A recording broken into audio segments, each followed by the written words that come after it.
એ હા મમ્મી હું શું કહું માર પિયર રોકાવા જાઉં 2-3 દી મને નહીં પૂછવાનું, બા મોટા છે, બાને પૂછજા.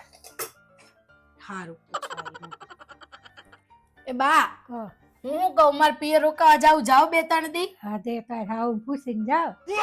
બા હું તમને પૂછવા આવી હું જાઉં કે ના જાઉં? હા મારું ક્યાં કોઈ આપરો. બે ડોસી આમ છે આમ કરાવશે માર પાસે. આ તો છે ને મારે એકઈ પૂછવું નથી. બાને પૂછ્યું તો બાએ ના પાડી, મમ્મીને પૂછ્યું તો મમ્મીએ ના પાડી. એવું ના નહીં પણ એવું કીધું તું બાને પૂછ, બા કહેતું તું મમ્મીને પૂછ. મારે એકઈ પૂછવા રહેવું નથી. ભલે બે ગોથે ચડતા મારા પપ્પાને તો કપડાં પડ્યા જ છે. આ એક બેગ લઈને સાનું માનું નીકળી જાઉં. ઈ બે ભલે ને ગોથા ખાય ક્યાં ગઈ. ફોને બંધ કરી દેવો.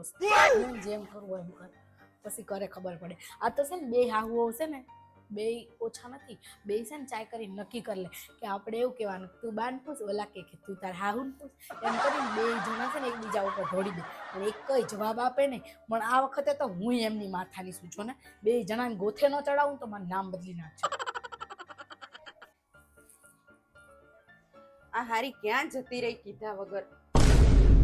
બધે ગોતું ક્યાંય છે નહીં. આ ફોન કરું ફોને ઉપાડતી નહીં. સી ખબર શેરીમાં બધાને ઘરે પૂછીએ જઈ નહીં, ફોને નહીં ઉપાડતી. સી ખબર ક્યાં જતી રહી હશે. ઉપરે જોયા ને ધાબે જોયા ક્યાંય છે નહીં. હા સી ખબર હવે એને પપ્પા આવશે ને ત્યારે ખબર પડશે. હવે કે ગોતવી પડશે ક્યાં જતી રહી હારી.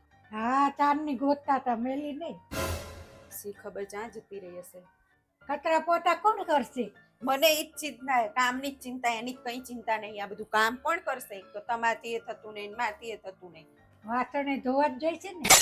સાચી વાત છે બા. મને ચિંતા જ કામની છે, બાકી એની કઈ ચિંતા નહીં. પણ આ કામ ક્યાં કોણ કરશે અત્યારે?